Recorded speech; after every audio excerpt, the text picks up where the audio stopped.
Assalamualaikum warahmatullahi wabarakatuh. Waalaikumsalam warahmatullahi wabarakatuh.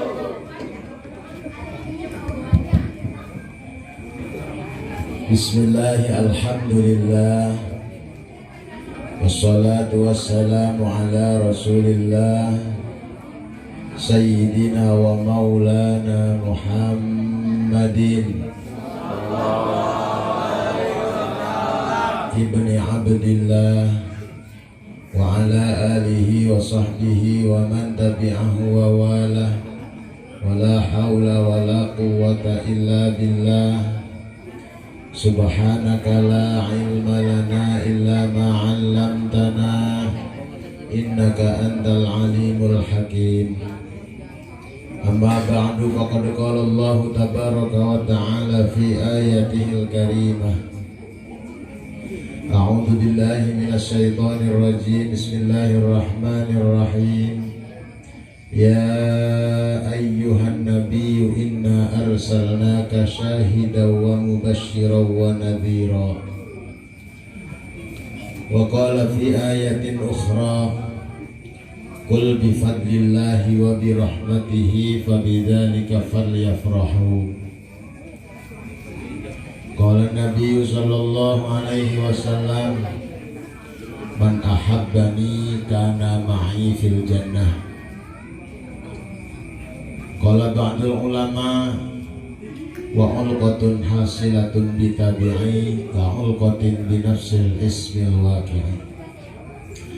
Fadilatul Quraman, para alim ulama, para kiai, asatid, qori, mobil khusus, Bapak Ketua DKM, Bapak Ketua RW, Bapak RT, Kepala Pemuda, Tokoh Pemuda, Bapak-bapak, ibu-ibu, adik-adik, remaja yang alhamdulillah pada kesempatan malam hari ini kita bisa kumpul bersama dalam rangka peringatan Hari Besar Islam Maulid Nabi kita Muhammad Sallallahu Alaihi Wasallam. Mudah-mudahan kumpulnya kita di musola Al-Sabirin ini Allah catat kita nanti kumpul bersama di surganya Allah. Amin ya Rabbal. Bapak Ibu hadirin rahimakumullah. Kenapa sih Maulid Nabi harus diperingati? Setiap tahun kita umat muslim mayoritas di Indonesia memperingati Maulid Nabi Muhammad Sallallahu Alaihi Wasallam. Kenapa? Karena manusia itu sering lupa. Kalau kita tidak peringati nanti kita lupa. Kita nanti akan lupa hari lahirnya Nabi kita sendiri. Karena manusia itu sering lupa. Dari situlah ulama-ulama kita dahulu gimana caranya umat ini supaya tidak lupa sama nabinya. Diadakanlah acara Maulid Nabi Muhammad Sallallahu Alaihi Wasallam. Karena Bapak Ibu hadirin rahimakumullah, mohon maaf apalagi zaman sekarang, zaman digital, orang itu mudah lupa. Apalagi kalau sudah tua, sama orang lain, sama bini sendiri aja lupa. Ya kan ya? Kalau sudah tua, umur 70, umur 80, kamu sama orang lain, sama bini sendiri aja lupa.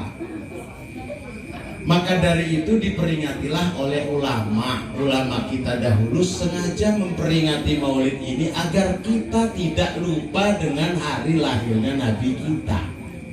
Itu aja tujuannya yang pertama. Maaf ya Bu ya, sekarang kan zamannya zaman kita serba lupa. Sekarang ini sebetulnya serba lupa. Apalagi ya sekarang lagi rame Lesti, udah lupa semua. Ya kok tidak? Gara-gara Lesti suami istri bisa tengkar itu, kita nanti akan lupa sama Nabi kita. Oleh karena itu ulama-ulama dahulu itu cerdas, bapak-bapak, ibu-ibu. Gimana caranya supaya umat ini tidak lupa sama nabinya? Maka Peringatkanlah hari Maulid, hari kelahiran Nabi 1 tahun sekali. Kalau bisa setiap bulan juga nggak apa-apa kan. Besok bulan depan kita Maulid Nabi juga nggak apa-apa. Undang saya lagi nggak apa-apa. Siap. Nggak apa-apa. Karena namanya juga memperingati itu memperingati supaya kita tidak lupa. Kalau tidak lupa minimalnya 1 tahun sekali kita peringati. Kalaupun kita mau 1 bulan sekali, monggo. Sebulan sekali undang kiai, undang santri, undang para tamu Allah, undang semuanya di musola. Pulangnya diamplopin, kan luar biasa, namanya proyek langganan. Terus Bu. Itu yang pertama. Jadi yang pertama apa? Bu, supaya kita tidak lupa.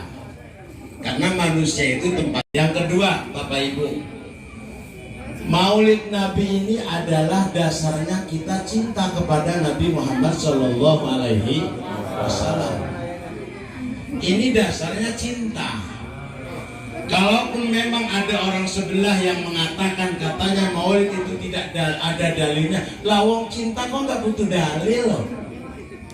Ya Bu ya, cinta itu nggak butuh dalil. Bapak-bapak cinta sama ibu-ibu harus pakai dalil kan? Atau nggak pakai dalil? Misalnya kata bapak-bapaknya, Mama I love you. Misalnya contohnya, kata mamanya jawab, ngomong I love you, mana dalilnya? Ya. Kalau dipasangkan Maulid ini dengan cinta kita kepada Nabi Muhammad, itu tidak butuh dalil. Dan kalau memang kata orang-orang yang di sebelah sana Maulid itu Nabi tidak mengadakan, kata siapa? Caranya aja yang berbeda. Nabi Muhammad itu Bapak Ibu sering puasa di hari Senin. Ketika itu ditanya oleh sahabat, ya Rasulullah, kenapa engkau setiap hari Senin berpuasa? Rasul menjawab, dzalika yaumul wulidtu. Karena di hari Senin itulah aku dilahirkan. Jadi Rasulullah mensyukuri hari kelahirannya sendiri. Cuman bedanya kalau di Rasulullah merayakan hari lahirnya sendiri dengan puasa. Kalau kita orang cendana, udah jangan dengan puasa, capek. Dengan makan-makan aja. Ya, katanya dengan makan-makan, dengan sodako, dengan undang kiai, dengan undang para muslimin muslimat, diniati dengan kita acara Maulid Nabi Muhammad Shallallahu Alaihi Wasallam. Ini namanya cinta, Bu. Ibu cinta nggak sama Nabi? Bapak-bapak cinta sama Nabi? Maaf Bapak, Ibu cinta itu butuh bukti. Tidak hanya keluar dari lisan, aku cinta padamu, oi, nggak bisa begitu dong, guys. Harus ada bukti kan? Buktinya mana? Ya ini, bikin acara begini ini biayanya nggak sedikit kan? Ya, beli makanan ini biayanya luar biasa ini. Bikin baliho, belum yang ceramahnya. Kira-kira kan begitu ya. Ini acara bukan biayanya bukan sedikit Bapak Ibu. Dan biaya acara Maulid ini adalah bukti pengorbanan kita kepada Rasulullah Sallallahu Alaihi Wasallam. Orang itu Bapak Ibu kalau sudah cinta, apalagi baru harta, nyawa dikasihkan. Betul ya? Kalau baru harta gak ada apa-apanya, teh harta gak ada apa-apanya. Saya aja kalau masalah harta gak ada apa-apanya Pak, kan teh pulang dari sini aja saya 2 juta dapat ini. Kan berarti gak ada apa-apanya. Kalau untuk cinta kita kepada Nabi, kalau diukur dengan harta, tidak ada apanya. Ya. Kan ada peribahasa begini, kalaupun sudah jatuh cinta apalagi harta, nyawa pun kita kasihkan untuk Rasulullah Sallallahu Alaihi Wasallam. Ini adalah bukti cinta kita kepada Nabi. Luar biasa Bapak Ibu, luar biasa. Kita ini orang-orang yang luar biasa. Rasulullah Shallallahu Alaihi Wasallam pernah bersabda kepada sahabatnya, wahai sahabat-sahabatku, tahukah kalian bahwa nanti ada orang yang lebih mulia daripada kalian? Ada orang yang lebih hebat daripada kalian. Kata sahabat Nabi, jawab, ya Rasul, siapa? Orang yang mulia itu, orang yang dimuliakan oleh Rasulullah itu orang yang tidak pernah melihat sosok Rasulullah, tapi mereka percaya kepada Rasulullah. Kalau sahabat percaya kepada Rasulullah, wajar-wajar aja. Mereka itu melihat Rasul, lah kita melihatnya kapan? Makanya kita ini warga Cendana ini orang-orang yang luar biasa di hadapan Rasulullah Sallallahu Alaihi. Amin ya Rabbal. Karena cintanya kita kepada Nabi, Bapak Ibu hadirin rahimakumullah. Sekelumit saya akan menceritakan kelahiran Nabi supaya kita tahu lahirnya Nabi kita itu seperti apa. Ada beberapa mukjizat kelahirannya Rasulullah. Yang pertama, ini yang pertama. Ibu-ibu tahu nggak iblis? Tahu?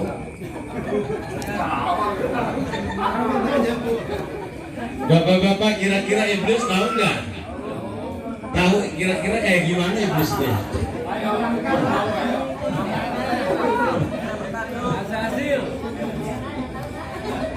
Malaikat iblis itu yang dikepalai namanya Ajazil. Ajazil ini dulu yang diusir ketika Nabi Adam, peristiwa Nabi Adam alaihis, masih OTW ke langit.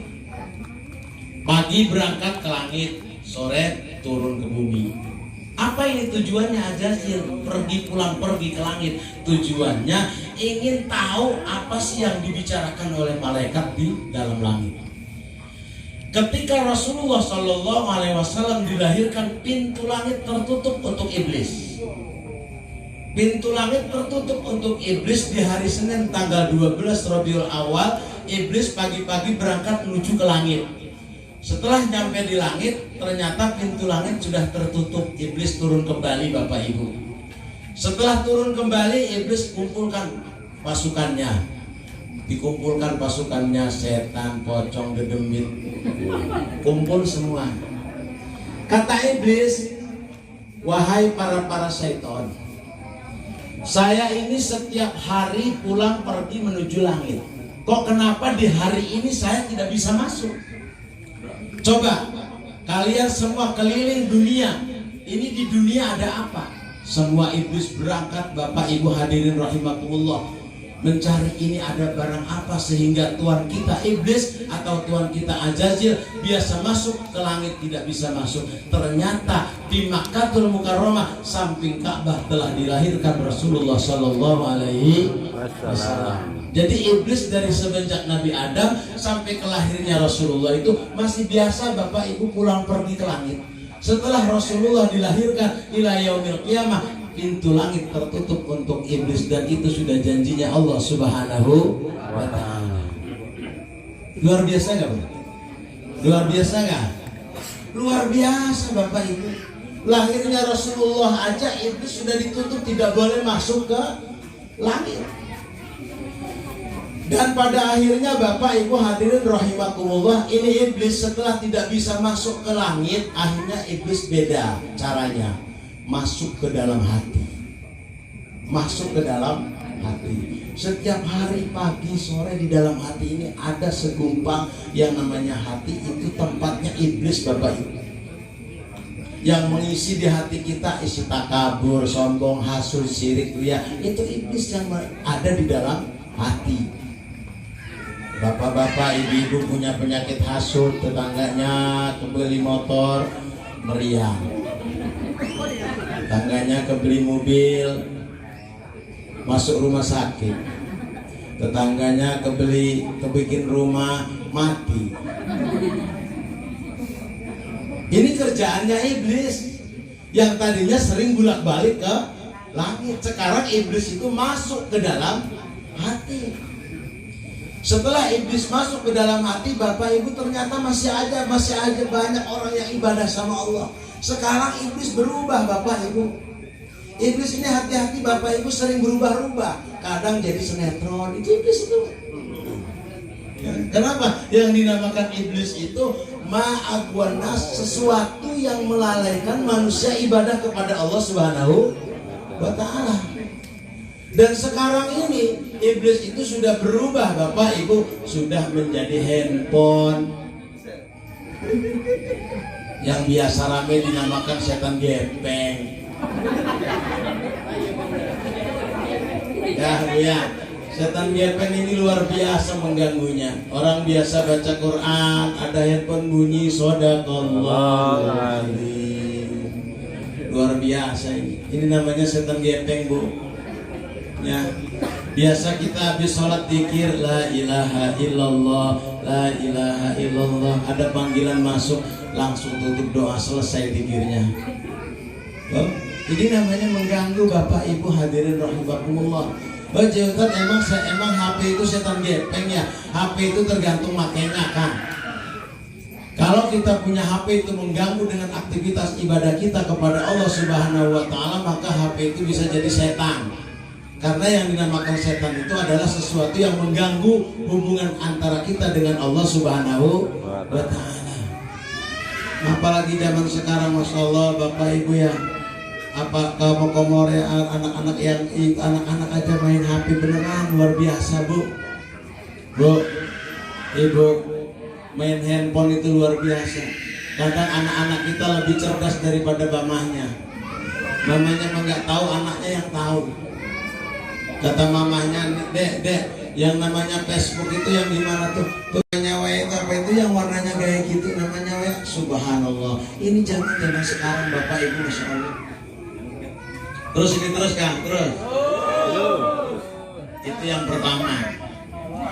Yang kedua, mukjizat kelahirannya Rasulullah Sallallahu Alaihi Wasallam. Rasulullah itu tidak dilahirkan dari yang biasa perempuan melahirkan. Demikian tausiah yang telah disampaikan oleh Bapak Ustadz. Semoga dengan tausiah tersebut dapat memberikan ilmu yang bermanfaat bagi kita semua. Amin ya rabbal alamin. Dan menjadi menambah kecintaan kita kepada Nabi baginda Rasulullah Muhammad Sallallahu Alaihi Wasallam. Untuk selanjutnya kepada Bapak Ustadz, sekali lagi Bapak Ustadz mohon untuk memimpin doa penutup.